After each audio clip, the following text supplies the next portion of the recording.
A lot of work that goes into this, a lot of passion, a lot of just everything. So just a sigh of relief. I mean, I was fired up at the beginning, wanted to go get a win, and then it's almost like it settles in and you're like, all right, just don't mess up. And, yeah, it was a great race. Just, put myself in a position to cruise in, and, it's mainly just a sigh of relief. Like I said on the podium, I've had a lot of, 3 a.m. nights thinking about how I can win this damn thing again. And, here we are. I'm going to stop here. I don't care about outdoors right now. I've said it in 2019. I said it in 21. Supercross champ. I don't give a crap, bro. Well, I guess what's the biggest thing that you've learned from this championship battle, especially over the last 5 weeks?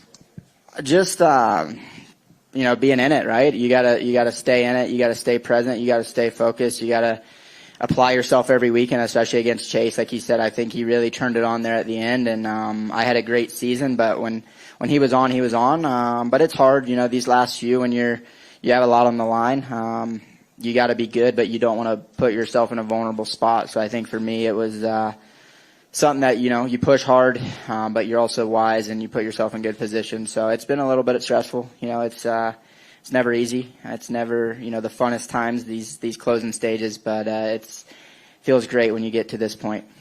It was a tough, off season, man, with the injury I had last year and all that. And, I like you said, I had some great off season races, but some ups and downs. And I mean, I had a crash in the off season that set me back a little bit. So, it was more of just, I went all in this year, I think like Rich said in his interview, we had an interview and we sat down for coffee and he told me I was fat and I need to get my shit together. And, I said, you're right. And I made it a priority.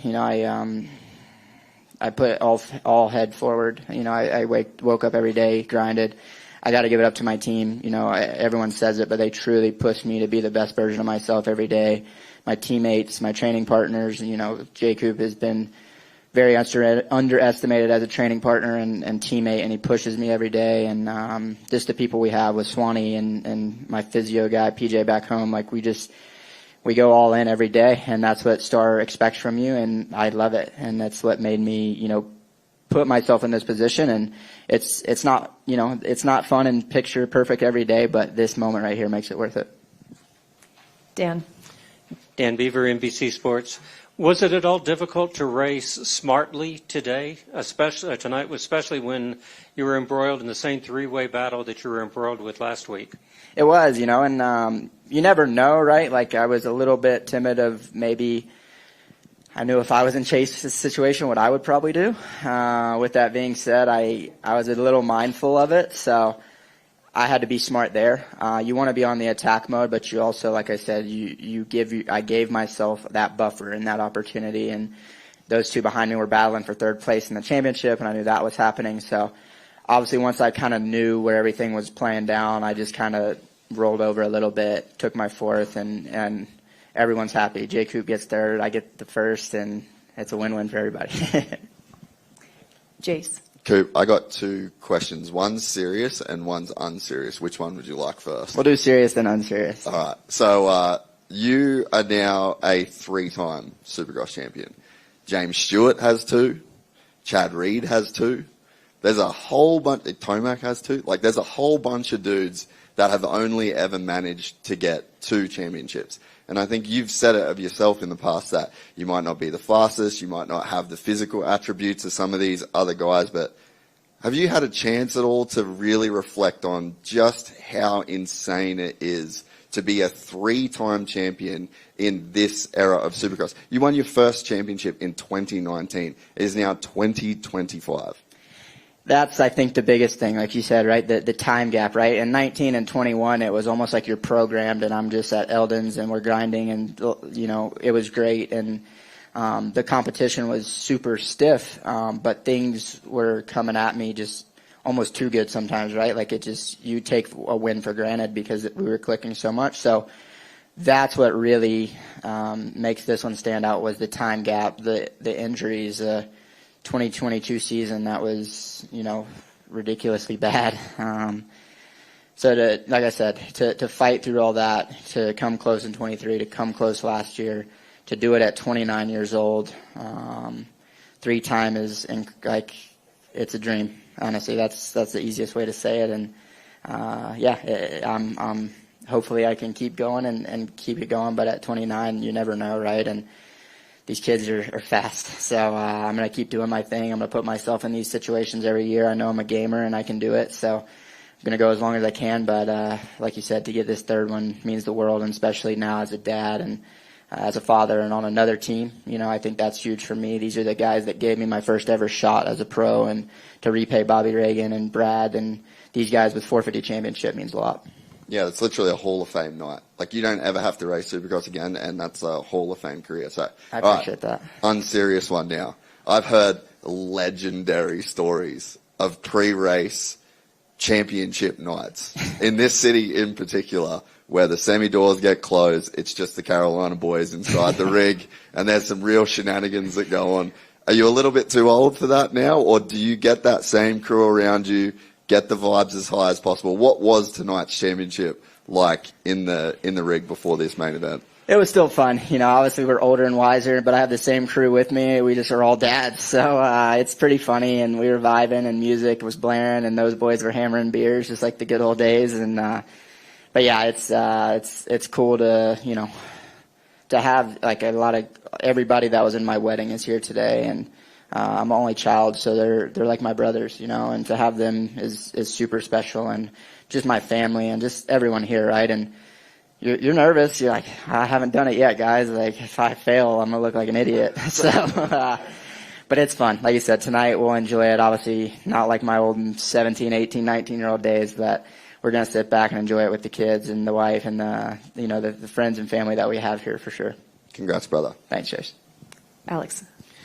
Thanks. Yeah, congratulations, Alex Gobert, MotoOnline.com. You touched on it there, but the decision to return to Yamaha, to this time be with Star Racing in the Premier class. Speak about the pathway to this championship over the course of the last couple of years, and just what that means to you.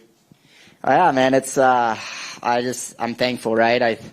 I'm glad I could give it back to Yamaha, because they wasted a lot of money on me early in my career, so or 450 career anyway. So it just feels good, like you said, to be able to switch to the team that I always envisioned myself on eventually, when they got to the 450 level, and win the biggest championship you could, and just the way we did it. And like you said, you have so many good and bad years, but like you said, the last time with Yamaha was not great for any of us. So to do it with Star, to do it with Yamaha, to repay them those favors that I needed to deliver, and it feels really nice. And like I said, I had great times with KTM and those boys, and we did a lot of great things. But these guys are like my family, and it feels nice. We're all on the same page. They understand me. We're through the ups and downs together, and they know where to push me. They know where to not, and it just feels nice. I can really be myself and say what I want, and they're gonna fire right back and tell me and put me in my place. So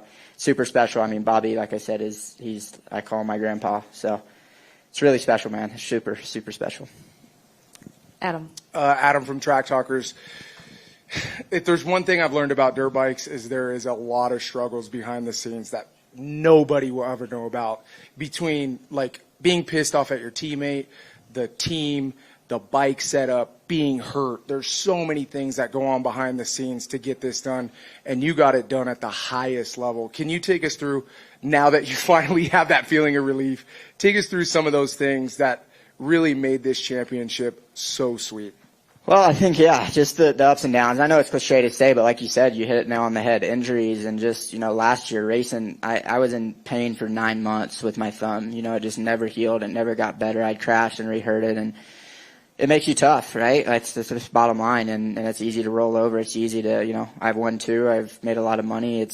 I do this because I absolutely love it, and this is what I chase. And so to be able to do it in that way is awesome. And, when we have these boot camps and we do all these things, you're giving it your absolute all, right? And from diet to sleep to, hadn't had a sip of alcohol in a year, like just things like that you give up to chase your dreams is, it's special. And, I think even for me, like I alluded to in December, it was rough. I was sitting there with an injury and was running on the beach with my agent right there, and we were having a chat while we were running on the beach and just going, do you race or do you not race? And said, F it, let's race. Like if it don't work, we'll get surgery and call it. So, you know, just stuff like that, right? That you don't think about. I didn't think about an hour ago, but when I'm sitting here in this chair going like, man, there's so many things that have to go right. And we did it. We're 3-time champ. Let's go. Cooper, congratulations and thank you. Cooper Webb, the 3-time champ. Let's go, Cooper!